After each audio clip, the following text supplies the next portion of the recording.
আরে বাবা, এই দেশে বলে ইসলাম রাখতো না, কি রাখতো না, অনেকে নিজে নাই, নিজে নাই হয়ে গেছে। খোদার খেলা আর কি, আজিব তামসা আমার দাদাই কইতো, ঠিক না? আজিব তামসা আয় তামাশা গাহে আলম রোয়ে তো আয় তামাশা গাহে আলম রোয়ে তো কো যা বহরে তামাশা মেরা রে। কইতো নি হুজুরে? কুদসি সমূহ থেকে একটি হাদিসের অধিকাংশ অংশ তেলাওয়াত করেছি। আয়াতের অংশ এবং হাদিসের অংশের আলোকে আল্লাহ যদি বলার তৌফিক দেন তাহলে কিছু কথা বলবো ইনশাআল্লাহ। আয়াতের যে অংশটি তেলাওয়াত করেছি, আয়াতের মধ্যে আল্লাহ রাব্বুল আলামিন বলেন, আল্লাহু ইয়াজতাবি ইলাইহি মান ইয়াশাউ ওয়া ইয়াহদি ইলাইহি মান ইউনিব। আল্লাহ যাকে মন চায় তাকে নিজের দিকে টানিয়ে নেন, এবং যারা আল্লাহর দিকে রুজু করে, প্রত্যাবর্তন করে, আল্লাহ তাদেরকে আল্লাহ পর্যন্ত পৌঁছার জন্য পথ দেখান। আমি মোটামুটি আয়াতের অংশের একটা ভাব তর্জমা করলাম, মফহুম বয়ান করেছি। এখন আল্লাহ রাব্বুল আলামিন আয়াতের এই অংশ দিয়ে কি বুঝাতে চাচ্ছেন, এটাই আমার আলোচনার বিষয়। এখানে আল্লাহ রাব্বুল আলামিন দুটি কথা বলেছেন। এক নম্বর কথা বলেছেন, আল্লাহ যাকে মন চায় নিজের দিকে টেনে নেন, এটা হলো এক নম্বর কথা। দুই নম্বরে বলেছেন, যারা আল্লাহর দিকে ফিরে রুজু করে, প্রত্যাবর্তন করে, আল্লাহ তাদেরকে আল্লাহ পর্যন্ত পৌঁছার পথ দেখায় দেন। প্রথম অংশে বলতেছেন আল্লাহ নিজের দিকে টাইনা নেন, মানে নিজের আপন বানান। নিজের কি বানান? দ্বিতীয় অংশ আপন বানায় আল্লাহ পর্যন্ত পৌঁছার। তবে একটু পার্থক্য আছে। পার্থক্যটা কি? প্রথম অংশ হলো আল্লাহর যদি কারো প্রতি খাস দৃষ্টি পড়ে যায়, রহমতের দৃষ্টি, মায়ার দৃষ্টি যদি কারো প্রতি আল্লাহর পড়ে যায়, আল্লাহ যদি তাকে মোহাব্বত করেন, মায়া করেন, তাহলে তার লম্বা আমলের প্রয়োজন হয় না। অল্প আমল দ্বারা আল্লাহ রাব্বুল আলামিন তাকে খাস দৃষ্টি দিয়া নিজের আপন বানায় নেন। কথা বুঝতে পারছেন আমার? আরেক পদ্ধতি হলো আল্লাহ আপন বানায়, তবে সেটার জন্য লম্বা মেহনত করা লাগে, কষ্ট করা লাগে, হায়াত শেষ করে দিতে হয় আল্লাহর পথে। ফরায়েজের মাধ্যমে, ওয়াজিবাতের মাধ্যমে, নওয়াফিল, সুন্নাত, মুস্তাহাব, আল্লাহ যা করতে বলেছেন তা করতে হয়, যা করতে নিষেধ করেছেন তা থেকে বিরত থাকতে হয়। এভাবে একেবারেই চলতে চলতে চলতে চলতে চলতে অনেকেই আছে জীবনের শেষ প্রান্তে যায়া আল্লাহ পর্যন্ত পৌঁছতে পারে। আল্লাহর পরিচয় তার কাছে, সে আল্লাহর ওলি হইতে পারে, আল্লাহ তাকে আপন বানায় নাই। তাহলে এই সূরতে হলো কষ্ট করা লাগে, লম্বা টাইম। আর প্রথম সূরতে লম্বা টাইম কষ্ট করা লাগে না। কারো প্রতি যদি আল্লাহর দৃষ্টি হয়, বাস আল্লাহ এক দৃষ্টি দিয়েই নিজের আপন বানায়। প্রথম পদ্ধতিটা, এটা আল্লাহ পাকের একটা খাস দয়া, মায়া। কারো যদি আল্লাহ কারো প্রতি দয়া করেন তাহলে আল্লাহ তার ব্যাপারে করেন। এই পদ্ধতিটা বেশিরভাগ আল্লাহ রাব্বুল আলামিন অবলম্বন করেছেন নবীদের ব্যাপারে। কাদের ব্যাপারে? যেখানে আল্লাহ রাব্বুল আলামিন তাদেরকে খাস দৃষ্টি দিয়া নিজের আপন বানায় নিয়েছেন। 40 বছর বয়সে প্রত্যেকে নবুয়তি দিয়েছেন, নবুয়তি দেওয়াটাই প্রমাণ নিজের আপন বানাইছেন। আর দ্বিতীয় পদ্ধতিটা বেশিরভাগ নবীর উম্মতেরা করতে হয়। উম্মতের প্রতি আল্লাহ পাকের খাস দৃষ্টি দিয়া মুহূর্তে আপন বানায়, এরকম সংখ্যা একেবারেই নগণ্য। বেশিরভাগ মানুষেরই সারা জীবন আল্লাহর পথে চলে চেষ্টা করতে হয়। কি করতে হয় বলেন? চেষ্টা করতে, তারপর আল্লাহর আপন হওয়া যায়। এটা উম্মতের ক্ষেত্রে। আর নবীদের ক্ষেত্রে বেশিরভাগ হইল খাস দৃষ্টি। এখন এই দুই পদ্ধতিতে আল্লাহর খাস দৃষ্টিতে মুহূর্তে আপন হওয়া যায়, আবার লম্বা মেহনতের মাধ্যমে এটাও আল্লাহর খাস দয়া মায়া লাগে, আল্লাহ হওয়া যায় না, কিন্তু ওইটা লেন্দিতে হয় আর প্রথমটা খুব দ্রুত হয়। বিষয়টা ক্লিয়ার হয়েছে কিনা আপনাদের সম্মুখে? আমি যেটা বলতে চাচ্ছি সেটা হলো, বান্দা যদি আল্লাহর পথে চলে ইখলাসের সাথে সহি পদ্ধতিতে, ইখলাসের সাথে সহি পদ্ধতিতে যদি বান্দা আল্লাহর পথে চলে, আল্লাহর দিকে ফিরে, তাহলে মাঝে মধ্যে উম্মতের মধ্যে এটার দলিল আছে যে আল্লাহ মাস পথ থেকেও খাস দৃষ্টি দিয়া বান্দাকে নিজের অলি বানায় নিচ্ছেন। মানে লম্বা মেহনত করা লাগে নাই, চলতেছিল, প্রতিমধ্যে আল্লাহ তাকে খাস দৃষ্টি দিয়ে আপন বানাইছেন। একে চশমে জদন গাফেল আজা শাহ নবাশি, একে চশমে জদন গাফেল আজা শাহ নবাশি, শায়দ কে ও নগা কুনদ আ গাহে নবাশি। আল্লাহর এক আরেফ বলেন যে আল্লাহ যে কখন কার প্রতি কোন নজর দিয়ে দেয় বলা তো যায় না, খাস নজর দেয়। এই কারণে একটা মুহূর্তের জন্য আল্লাহ থেকে গাফেল হয়েও না, মানে ইখলাসের সাথে সহি পদ্ধতিতে আল্লাহর পথে লেগেই থাকো। যদি খাস দৃষ্টি পড়ে তাহলে যে কোনো মুহূর্তে টান দিতে পারেন। টান দিবনের ব্যাখ্যা বুঝুন, আপনারা আকাশে উঠাইতো না, আমরা জমিনেই থাকবেন, ভুল বুঝছেন না আবার। মানে আল্লাহ খাস দৃষ্টি দিয়ে নিজের অলি বানাইবো। কি বানাইবো? আপন বানাবেন। তো আল্লাহ যদি মাঝপথে কারো যদি দিলের ভিতরে ইখলাস থাকে, পদ্ধতি সহি হয়, তাহলে আল্লাহ রাব্বুল আলামিন তাকে নিজের আপন বানায়। কেমনে বানায়? বিভিন্নভাবে তাকে সতর্ক করে। বিভিন্নভাবে তাকে কি করে? সতর্ক করে করে করে করে পরে নিজের পথে একেবারে কাছে নিয়ে আসে। যেমন একটা উদাহরণ দেই তাহলে বুঝবেন। হযরত ইব্রাহিম ইবনে আদহাম রাহিমাহুল্লাহু তাআলা নাম শুনেছেন, উলামায়ে কেরামের মুখ থেকে ওনার বহু কাহিনী আপনারা শুনেছেন। আমাদের সিলসিলার একজন বিখ্যাত বুজুর্গ, একসময় বলখের বাদশা ছিলেন। তিনিও আল্লাহকে তালাশ করতেছিলেন। ইতিহাসের পাতায় লেখে তার দিলের ভিতরে ইখলাস ছিল, পদ্ধতিও ছিল সহি, তবে তিনি বাদশাহীর কারণে সময় বের করতে পারছিলেন না। কিসের কারণে?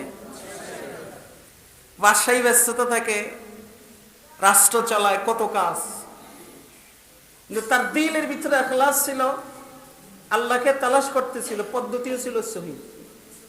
এই জন্য আল্লাহ রাব্বুল আলামিন তার দিলের ইখলাসের দিকে তাকাইয়া, পদ্ধতি সহির দিকে তাকাইয়া তাকে মাঝপথ থেকে টান দিয়েছেন। কেমনে? 3 ভাবে সতর্ক করছেন আগে। কয় ভাবে? খুব খেয়াল করেন। একবার হলো, যেটা আমরা সবাই জানি, যে একবার উনি রাজপ্রাসাদে শোয়া রাত্রে বেলা, এর মধ্যে উনি শুনতেছেন রাজপ্রাসাদের ছাদে কে যেন হাঁটতেছে। আওয়াজ ছাড়া কাজ করি।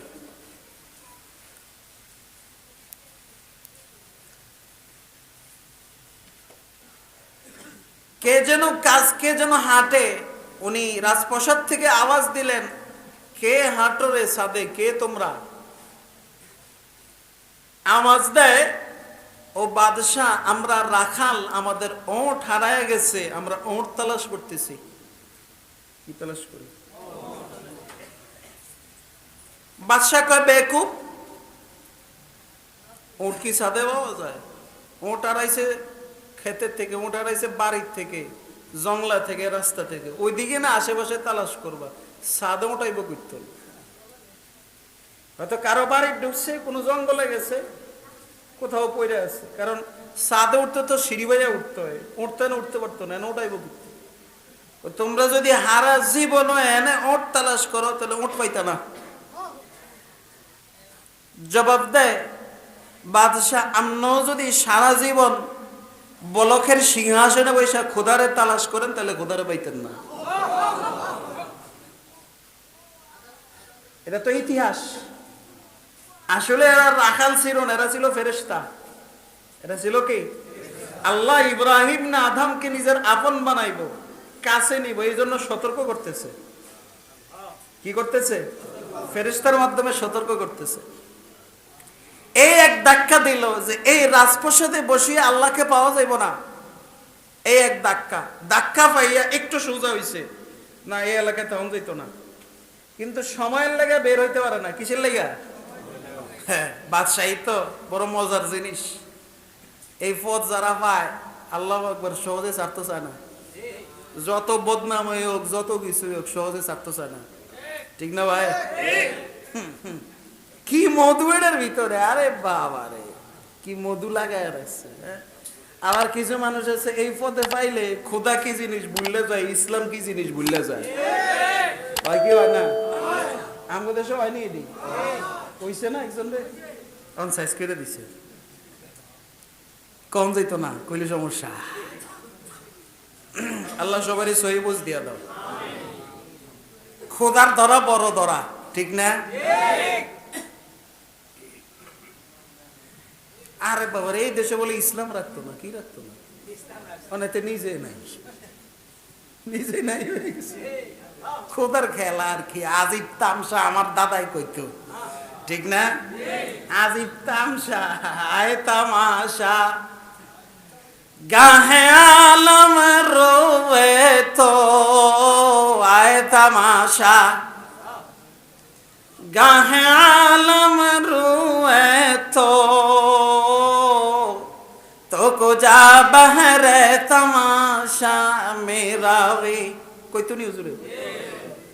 আরে হে, এই মানুষটাও নাই, এই রুহানিও তো নাই, সব গেছে। শুধু শের আছে, কিন্তু মানুষও নাই, রুহানিও তো নাই, কিচ্ছু নাই। আল্লাহ সেই রুহানিয়ত আমাদের জবান, আমাদের কলবের ভিতরে দান করো, আমিন বলে না। আজিব তামসা। যাক, সে আলোচনা যাব না। বলতেছিলাম বাদশাহী তো ছাড়তে পারে না, ব্যস্ততা, এই সেই। তো আল্লাহ দ্বিতীয় আরেকটা ধাক্কা দেয়, এ নিজের কাছে টাইনা নেয়। নিজের কাছে কি করে ভাই? কেমনে টানে দেখেন, জজব কেমনে হয়। একদিন নিজের বান্দিরে কয়, বান্দি প্রতিদিন বিছনা টিছনা ঝাড়ু দিয়া, বালিশ টালিশ পরিষ্কার করে, চাদর টাদর বিছায়, মশারি টানাই দিত। আগেকার জমানার বান্দির এই কাজ করতো। একদিন বান্দিরে যাওয়ার সময় কয় নিজের রুম থেকে, আজকে আইতে দেরি হইব, একটু রাজ্যের কাজ আছে, অনেক লম্বা সময় হয়ে যাব, তুমি বিছনা টিছনা কইরা রাখো, আইসা আমি রাত্রে শুয়ে থাকবো, আজকে আইতে একটু দেরি হইব। তো যখন রাত্রে নির্দিষ্ট শোয়ার টাইম হয়েছে, বান্দি যাইয়া বিছনা জারে জাইরা টাইরা সুন্দর কইরা পরিপাটি করিয়া মশারি টানায় দিচ্ছে। টানায় দেওয়ার পর বয়ে রয়েছে, বাদশাহ আইতে দেরি হইব। মনে চিন্তা এলো, আরে এই বাদশাহ এই সিঁড়ির ভিতরে কত বছর ধইরা শোয়, না জানি কত আরাম এই সিটটা। বাদশাহ শোয়, কে শোয়? না জানি কত আরাম। কোনোদিন তো একটু শুয়ে দেখলাম না। কি দেখলাম না? শুয়ে দেখলাম না। তা আজকে যেহেতু বাদশাহ আইতে দেরি হইব, আজকে একটু টেস্ট করে দিই বিছনাটা কেরম, নরম না শক্ত, কেরম আরামদায়ক কিনা। এই চিন্তা করিয়া বাদশার সিটে শুইছে। শোয়ার লগে এরম আরাম পাইছে, আরামের লগে গেছে ঘুমায়। কিছে কাইতে দেরি একটু শুয়ে, একটু গড়াগড়ি করতেছে, গড়াগড়ি করতে ঘুমায় পড়ছে। ঘুম তো ঘুম, এর ভিতরে আয়া বাদশাহ হাজির। কে হাজির? আয়াত দেখে ইব্রাহিম না আদম বান্দি বাদশার সিটে শুয়ে রয়েছে, মেজাজ হয়ে গেছে হাই হট। কারণ আগেকার জমানায় চাকররা মনিবের বিছনা শুইব, এটা মনিবরা সহ্য করতে পারতো না। কথা বুঝতে পারছেন? মেজাজ গেছে হট হইয়া, এত বড় সাহস তুই বাদশার সিটে শুইছস বান্দি হইয়া। ঘুমের মধ্যে লাঠি লইয়া ফিডান শুরু। মনিবরে কি শুরু? ফিডান শুরু। লাফ দিয়া উঠছে, উঠটা বইছে তো পিড়াইতেছে, কিছু কয় না, কারণ কইলে আরো সেদবো। তো একটু ফিডে ফিডে যখন মেজাজ ঠান্ডা হইছে, এবার কয় মনিব আমারে কি লেগে ফিরছেন? কয় তুই বেয়াদব, আমার সিটে শুইছস, অন্যায় করছস, অপরাধ করছস, এর লেগে তোরে মারছি। কয় মনিব একদিন শুইছি সারা জীবনের মধ্যে। কয়দিন? একদিন শুইছি সারা জীবনের মধ্যে, আর তো শুই নাই। একদিন শোয়াতে আপনি আমার এত মারা মারছেন, আর আপনি কত বছর হইছেন এটার কোনো হিসাব আছে? কবরে গেলে আপনি কত মারি খাইবেন হিসাব করেন। কে কয়? বান্দি কয়। কথার লোক লগে বাদশার দিলের ভিতরে আবার ধাক্কা লাগছে। আরে কথা তো ঠিক, কয় নম্বর ধাক্কা? 2 নম্বর ধাক্কা। মানে খোদার দিকে খোদা কেমনে টানে দেয় নিজে না, আর কিছু কয় নাই, শেষ। এই 2 নম্বর পরে এখনো সময় বের করতে পারে না খোদার পথে চলার লেগে, খোদা কেমনে টান দেয়। 3য় দিন আরেক দিনের ঘটনা। আরেকদিন রাজপ্রাসাদে সংসদ ভবনে বসে আছে। কোথায়? যেখানে মন্ত্রী পরিষদের সদস্যরা আছে, এমপিরা আছে, সবাই আছে। এর মধ্যে এক লোক আইসা ঢুকছে, যেই লোক দেখতে মনে হয় মুসাফির, মানে চুল এলোমেলো হয়ে রয়েছে, শরীরে ময়লা লেগে রয়েছে। দূরে কোথা থেকে আইসে বোঝা যায়। এক জায়গায় যদি আপনি জায়গায় দূরে যান, পথে একটু ময়লা হয়ে যায়, একটু এলোমেলো হয়ে যায় সবকিছু, মনে হয় মুসাফির। এই জিজ্ঞেস করে বাদশাহ, মুসাফির খানাটা কই? কি কই? মুসাফির খানা বুঝেন? বর্তমান জমানার হোটেল। আগেকার সময়ে বাদশাদের পক্ষ থেকে, রাষ্ট্রপ্রধানদের দেশের পক্ষ থেকে বিভিন্ন জায়গায় মুসাফিরখানা বানানো থাকতো। তো প্রতিমধ্যে যারা সফর করত, তারা যদি রাইত হয়ে যেত, তাহলে মুসাফিরখানা অবস্থান করত। তো সকালবেলা আবার কি দিত? রওনা। এগুলি অনেক সময় সরকারের পক্ষ থেকে হইতো, অনেক সময় ব্যক্তি পক্ষ থেকে হইতো, বিভিন্নভাবে এগুলোর ব্যবস্থা হইতো। বর্তমান জামানা হলো হোটেল। কি ভাই, আপনি কোথাও দূরে সফর দিয়েছেন, রওনা দিয়েছেন, পথে অবস্থান করতে হবে, হোটেলে উঠতে হবে। তাই ধরেন তখনকার সময় এরকম একটা কিছু ছিল, ওইটাকে মুসাফিরখানা বলতো। তা আয়সা কয় মুসাফিরখানা কোথায়? কয় কেন? আমি একজন মুসাফির, আমাকে একটু রাত্রে থাকতে হইব। কারে খুব তুই অজায়গা তাই মুসাফিরখানা খুঁজলে পাবি? এনে মুসাফিরখানা করতে হবে, এটা তো হইলো সংসদ ভবন। এটা কি সংসদ ভবন? এনে তো হইলো আমরা মন্ত্রী পরিষদটা বই, আমরা বই। তুই এনে কি লেগে মুসাফিরখানা খুঁজছ? এনে তো মুসাফিরখানা পাবি না। ওই বতিকে কয় বাদশাহ, আমি তো দেখি এটা মুসাফিরখানাই। এটা কি? কয় কেমনে মুসাফিরখানা? আমার কিছু প্রশ্নের উত্তর দেন। কয় কি? আপনার আগে এনে কে ছিল? অমুকে ছিল। কয় কই? কয় গেছে কবরে। কয় তার আগে কে ছিল? অমুকে ছিল। কয় হ্যাঁ। কয় হ্যাঁ কবরে গেছে গা। এর আগে কে ছিল? অমুকে ছিল। কয় হ্যাঁ গেছে গা। তাহলে মুসাফিরখানা তো হেদায় কয় যে এখানে অল্প সময় লেগে আইয়ে পরে জায়গা পরে কি? মুসাফিরখানা কি মানুষ লম্বা টাইম থাকে না অল্প টাইম থাকে? হোটেলে অল্প টাইম থাকে না? তো অল্প টাইমে থাকে, তারপরে জায়গা। তো এনে তো এটা তো মুসাফিরখানা, আইসে অল্প টাইমের লেগে আবার গেছে গে। তো আমি তো জায়গা মতো তো এসি। বুঝেন নাই আপনারা? বুঝেন নাই? কি বুঝাতে চাইছে? বাদশা রে, তুমি যে এখানে থাকো, এটা আসলে আসল বাড়ি না। আসল বাড়ি হলো কবর, এটা হলো মুসাফিরখানা। তুমি কবরের কি প্রস্তুতি নিলা? এই কয় নম্বর ধাক্কা? यहाँ हम सब मुसाफिर है वही आखिर ठिकाना, यहाँ हम सब मुसाफिर है वही आखिर ठिकाना, कोई आगे रवाना है कोई पीछे रवाना। ঠিক না রে ভাই? সবাই তো মুসাফির, দুনিয়াটা মুসাফির খানা। দেখেন আমার বাবা ছিল, দাদা ছিল, আজকে তারা কই? আমার পূর্বপুরুষরা ছিল, তারা কোথায়? গেছে গা না? তা আমি আজকে আছি, তারা জন গেছে, একদিন আসবে আমিও থাকবো না, চলে যাব। বুঝতে পারলাম? কয় নম্বর ধাক্কা হইছে? প্রথম ধাক্কা আল্লাহরে পাওয়া যাবে না, দ্বিতীয় ধাক্কা কি কয় মার খাওয়ান লাগবো, তৃতীয় ধাক্কা মুসাফির খানা থাউন যাইতো না। এই তিন ধাক্কা বাদশার এবার হুঁশ হইছে। হুঁশ হল আরে এই তিন ধাক্কায় আমার কতভাবে কইছে, আমি তো বুঝি নাই। বুঝ যখন ঢুকছে আল্লাহ কেমনে টাইনা নাই, এবার রাজ সিংহাসনের ছাড়লো, মাথার মুকুট ছাড়লো, রাজমুকুট, রাজ পোশাক ছাড়লো, সব কিছু ছাড়িয়া দিয়া একটা ছোট্ট বেডিং লইয়া রাজপ্রসাদ থেকে দায়িত্ব বুঝাইয়া দিয়া বের হয়ে যাইতেছে। বলকের বাদশা, কিসের বাদশা? বলকের বাদশা। বের হয়ে কই যায়? পাশে আরেকটা জঙ্গল ছিল, বিশাল বড় জঙ্গল, নিশাপুরের জঙ্গল। ও জঙ্গলের ভিতরে দুনিয়ার কেউ থাকে না, দুনিয়ার কোন মানুষ থাকে না। সেখানে যাইয়া একাকিত্বে আল্লাহকে তালাশ করা সহজ হয়, আল্লাহকে তালাশ করা যায়। এই জন্য আমাদের পূর্বকার পুরুষরা খালি জঙ্গল তালাশ করত। কই তালাশ করতো বলেন? এই ভাই উজানির কুতুবুল আলম কারি ইব্রাহিম রহমতুল্লাহ আলাই, উনি আসিল নোয়াখালী, আগে আসিল মাইজদি, পরে গেছে দৌলতপুর, রামগঞ্জ, পরে হেন্তন গেছে উজানি। হেন্তন গেছে কই? উজানি গেছে না? কেমনে গেছে জানেন? জঙ্গল পাইছে, জঙ্গল।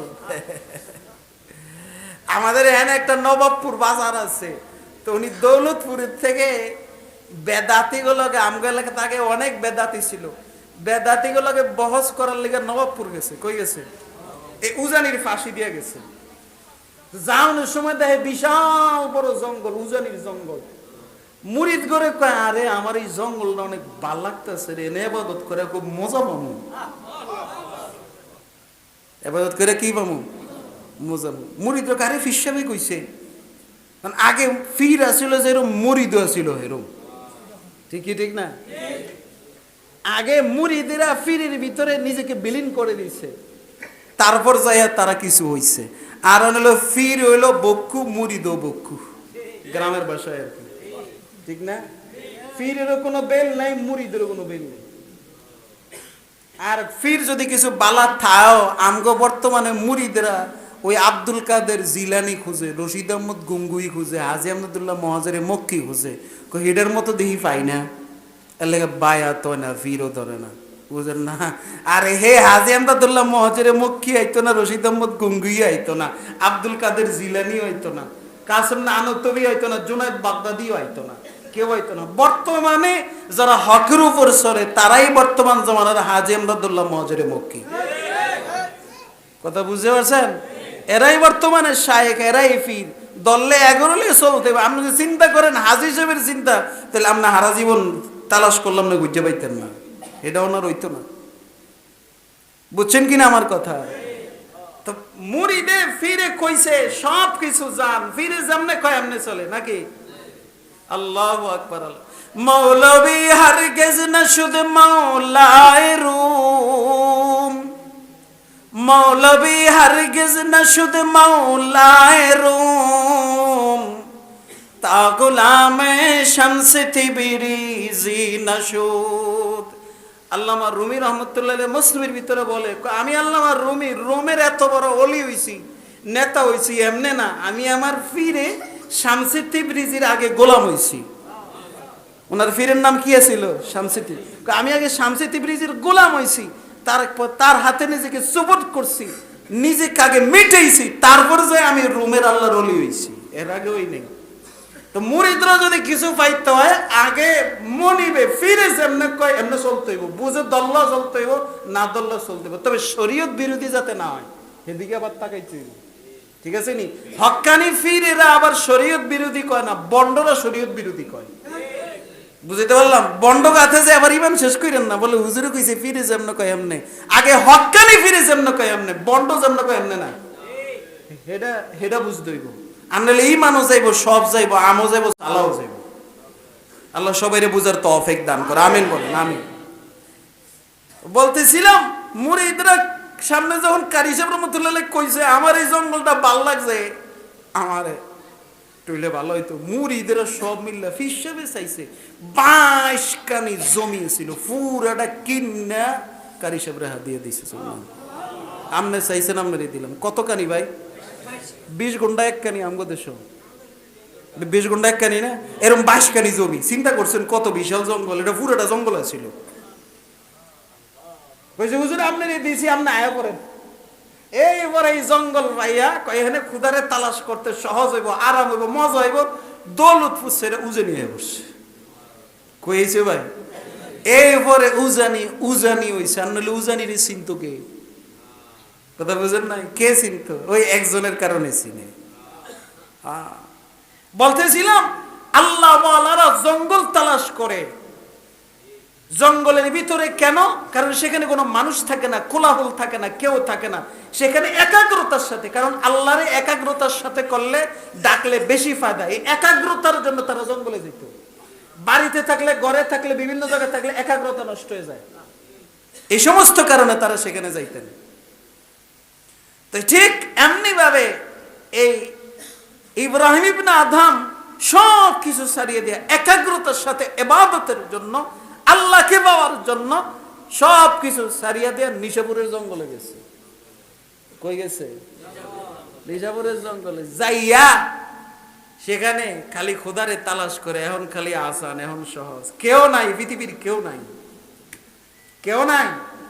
একমাত্র এখন আল্লাহ স্যার ইব্রাহিম ইবনে আদম আছে। সুবহানাল্লাহ।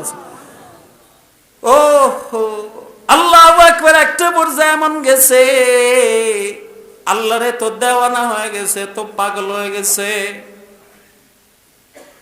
দুনিয়ার সব কিছু ছেড়ে দিছে। মন্ত্রী পরিষদরা মাঝে মধ্যে বলে দেখা করতে গেছে, আবার আসেন, আবার আসেন, আপনি আবার কি বলে বলকের বাদশাহীর দায়িত্ব নেন। জবাব দেয় না না না, বলকের বাদশাহী তো মাত্র একটা এলাকার বাদশাহী, পুরা পৃথিবীর বাদশাহী না। আমি তো এখন একটা এলাকার বাদশাহী করি না, আমি তো এখন সারা পৃথিবীর বাদশাহী করি। বলে কেমনে? কয় যিনি সকল বাদশার বাদশাহ, সকল পৃথিবীর বাদশাহ সেই আল্লাহ, আল্লাহকে এখন আমি কলবের ভিতরে ঢুকায় নিছি। जो तू मेरा तो सब मेरा, फलक मेरा जमी मेरी। আল্লাহ রে আরেব বলেন, जो तू मेरा तो सब मेरा, फलक मेरा जमी मेरी। अगर एक तू नहीं तो कोई शय नहीं मेरी। এক আল্লাহ যদি আমার হয়ে যায় তাহলে পৃথিবীর সবকিছু আমার। ঠিক না রে ভাই? এক আল্লাহ আমার, পৃথিবীর সব কি কেউ কিছু করতে পারবো না। এই জন্য উজানির হুজুর একটা কথা কইতো, কি কইতো? মাল্লাহুল মাওলা ফালাহুল কুল। যার লাগে মাওলা হয়ে গেছে তার লাগে সব হয়ে গেছে। ঠিক না রে ভাই? হ্যাঁ, একটা বার যেমন গেছে, শেষ পর্যায়ে যখন 10 বছর, শেষ পর্যায়ে আল্লাহর কাছে বলে, আল্লাহ কি বলে? জানে কুরবতে দিদারা দূরি মদা, জানে কুরবতে দিদারা দূরি মদা, ইয়ারে শবরার রোজে মাহজুরি মদা। আয় আল্লাহ, বলকের বাদশাহীও ভালো লাগে না। আয় আল্লাহ, দুনিয়ার কোনো কিছু ভালো লাগে না। তোমার প্রেম আমার কলবের ভিতরে ঢুকেছে। এখন শয়নে স্বপনে 24 ঘন্টা মাওলা শুধু তুমি, মাওলা শুধু তুমি আর তুমি। আল্লাহ গো, মাওলা গো, আমি এখন তোমার ডাকলে মজা পাই। মাওলা গো, তোমাকে সেজদা দিলে মজা পাই। সব কিছুর ভিতরে এত মজা পাই, দুনিয়ার কোনো কিছুর ভিতরে এত মজা নাই। আল্লাহ, এখন আমি তোমার কাছে গেছি, তুমি আমারে আপন বানাইছো। ইয়া আল্লাহ, কখনো কোনো দিন রাগ কইরা এই নৈকট্যটা তুমি কাইরা নিও না। আপন রাখছো আপনে রাখো, পর বানায়ও না। কার কাছে কয়?